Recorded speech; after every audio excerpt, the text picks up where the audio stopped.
Dizzy, what ingredients do we need again? Checking the recipe book. It's on the table. Fringli McLanafel Cthulhu Rie Gnafel Kafetagen? Dizzy, you know, I'm not sure this is... Dizzy? Oh, it's a spell book. Not again.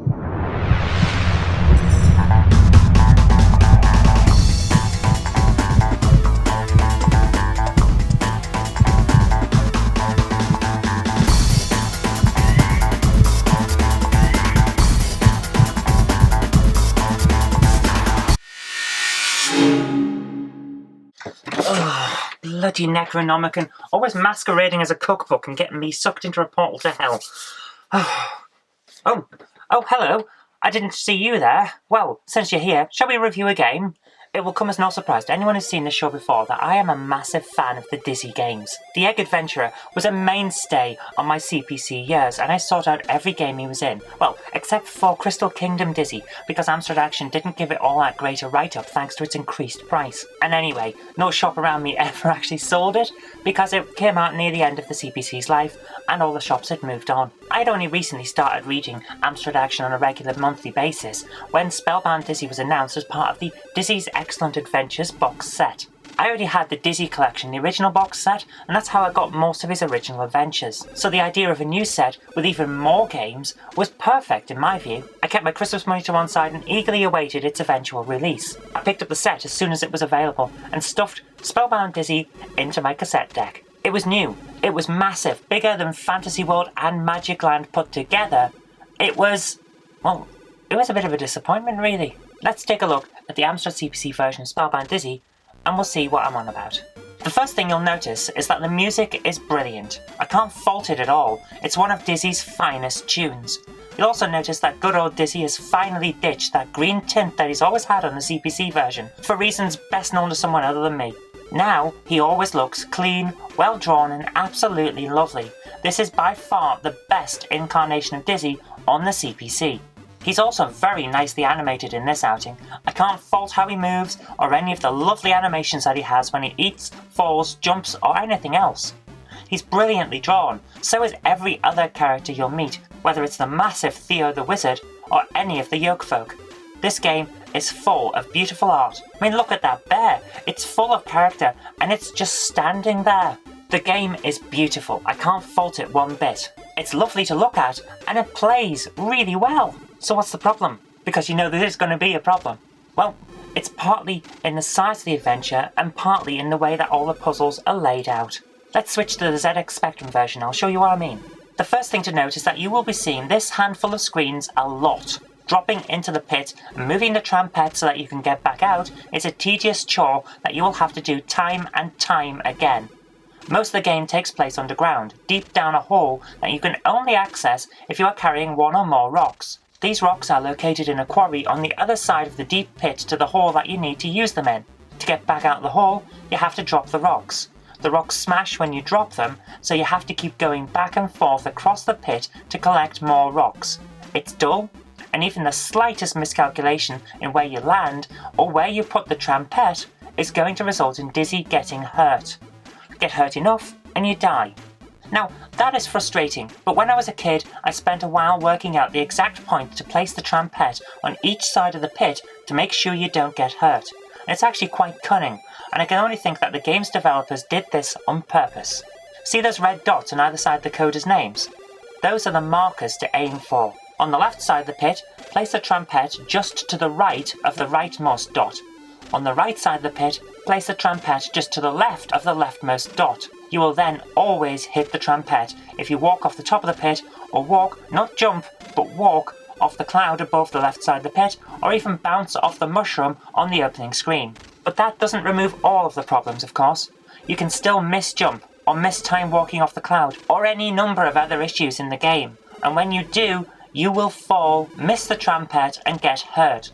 So the game design still sucks. It's ridiculous that Dizzy can get hurt by falling in this game. Why would anyone put that into the game? Goodness knows. He doesn't get hurt by falling in any of the other games. I used to make him leap out of trees in Fantasy World all the time, and in Magic Land he has to jump out of a castle window then leap down off a high monument. Dizzy shouldn't get hurt by falling, but in this outing, he does. Thankfully that was removed in later outings, but in this game it's just tedious. Dizzy should not get hurt by falling. Let's move on to the Commodore version. The C64 version is apparently the first time Dizzy wasn't simply ported to the Commodore without putting any real effort in. It's a new game with a new Commodore-specific engine, but if I'm brutally honest, I can't see a difference between this and the other lazy Spectrum ports. However, that may be because of the version I was playing. Let me explain. There are two versions of Spellbound Dizzy on the C64. There's the obvious specky port, complete with colour clash in the title images, and the bug-fixed version. If you want to play the game, try to get hold of that bug-fixed version.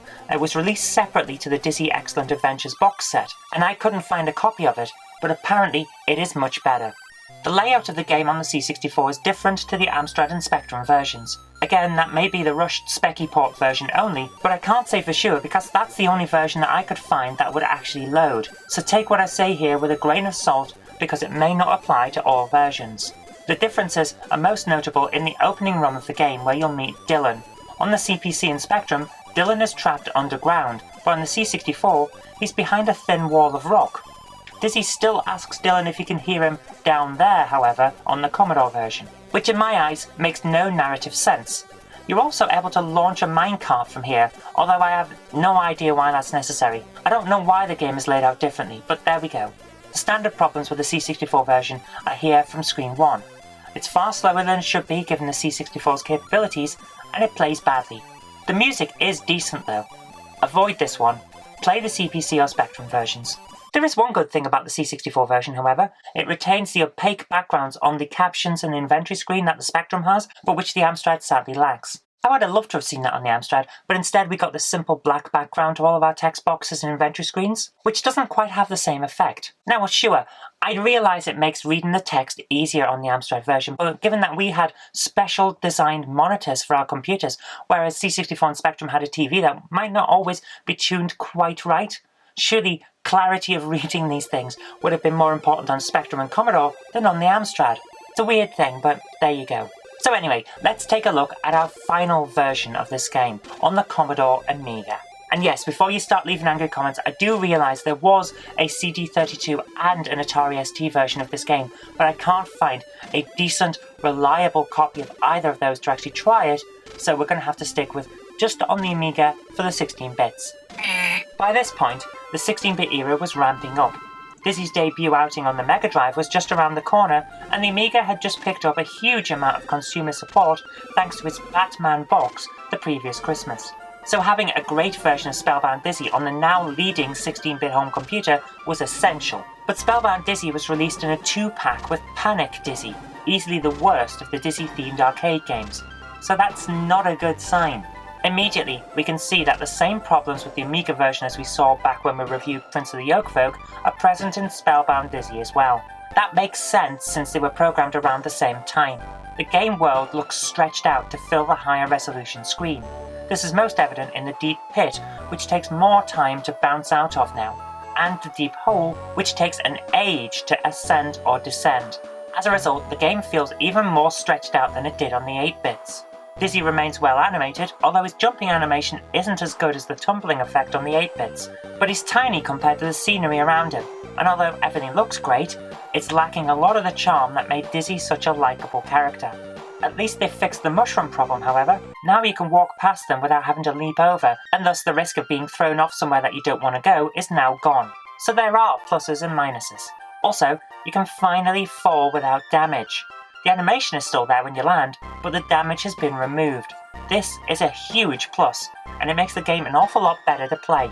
There are a lot of nice animation effects in this version as well, such as the stars launching into the sky when you collect them. Also, Dizzy looks cool when he's jumping. As I said earlier, it's nowhere near as nicely animated as on the CPC and Spectrum versions, but it's decent enough and it does the job. All the gameplay problems are still here, however, and that's what brings the game down in the end. On the plus side, the music is excellent and the graphics are lovely, although the C effect is now simply a raster rather than an animated set of waves, which makes this superior looking game look inferior in that respect. This is the first Dizzy game to not involve the Oliver twins, aside from signing off on it as producers. According to Amstrad Action, it's Big Red Software's chance to shine, and they've gone all out to make the game bigger, and better. Now don't get me wrong, some things work, such as the new graphics and animation, but then again, a lot of things don't. And it's worth noting that in Prince of the Yolk Folk, which is technically Dizzy's 6th outing according to the official chronology, every single development Big Red Software made has been rolled back. Gone is the falling damage. The new sprites? Gone. New locations? New graphics and animations? All gone. In my view, Prince of the Yolk Folk is the mini-game that Big Red Software produced in order to show that they could continue the Dizzy saga. It feels an awful lot like what they did was they made that game in order to show they could do it, and then once they got the license, they went off and made Spellbound Dizzy with all of their own ideas, the new graphics engine and all of that. But the thing is, by being closer to the originals, Prince of the Yolk Folk is actually the better game. Because it's much smaller and more concise, it doesn't have any of the issues that Spellbound Dizzy is plagued with. And that's the big problem, because Spellbound Dizzy on its own could have been a brilliant game. Its major flaw is the falling damage, which increases the game's difficulty to near Treasure Island Dizzy levels. Because you have to aim jump so perfectly, you will inevitably end up taking a lot of damage in Spellbound Dizzy. That means the risk of getting very far through the game and then dying because of a badly timed jump is very high. Then there's the problem with the length of the game. It takes about an hour and a half to complete if you know what you're doing, which sounds like great value for money since this would have been released at about £1.99 or £2.99, and in the Dizzy Excellent Adventures box set it was only £9.99 with 5 games in that box. But the problem is the huge amount of time that you spend backtracking. It becomes tedious, which of course means that you've got an increased chance of failing a jump due to a lack of concentration. Now don't get me wrong, there is a lot to like about this game. The puzzles are great. They're logical, well, for the most part, and solving them really does feel rewarding. But we still come back to the backtracking, and the risk of damage, and the fact that if you do mistime something, it gets so immensely frustrating that chances are you may not want to continue. And at the end of the day, I'm sorry to say, the bad points do outweigh the good points, which makes it a bit of an issue, because I really do want to like this game, I really do. With a couple of tweaks, it could have been a great game, and I can show you this because on the Amstrad, there is a version that was cracked, and it gives you infinite lives, and it immediately removes the problem of falling damage, because now it doesn't matter. Fall to your heart's content, you're not going to lose all your lives and die. You'll still be able to continue with the game, and as a result, it's a much better game, it's more fun, it's more rewarding to play. I really want to be able to recommend this game, but I'm sorry, at the end of the day, there are too many issues. It's the first time I've ever been disappointed with a Dizzy game, and it's a big shame because there's so much here that's good. The graphics are much better, the sound is great, the puzzles are brilliant, the actual layout of the game, it's a bit of an annoyance, but the setting is brilliant. It's a shame that all of the bad points overweigh the good. And that, unfortunately, is where we're going to have to end this, because there's nothing else to say. I'm going to have to just say, no, we did what we could with this one, and unfortunately, it's one of the lesser of the Dizzy games. Sorry guys, that's just how it is. Anyway, sadly, ending on that bad note, that is all we've got time for this week, so thank you very much for watching. I hope you did like this, even though we did kind of just rag on one of the greatest egg adventurers ever. But if you did like this video, remember to click the like button, share it with your friends so that they'll know a good game when they see it, and do subscribe for future videos because there will be more in the future. But until next time, I've been Zoe Kirk-Robinson, you've been watching GameHammer on the Knob Mouse channel, and I'll see you next time. Today's video is brought to you by my graphic novels, The Collected Life of Knobty Mouse Volume 1, All Over the House Volume 1, and All Over the House Volume 2. Thank you.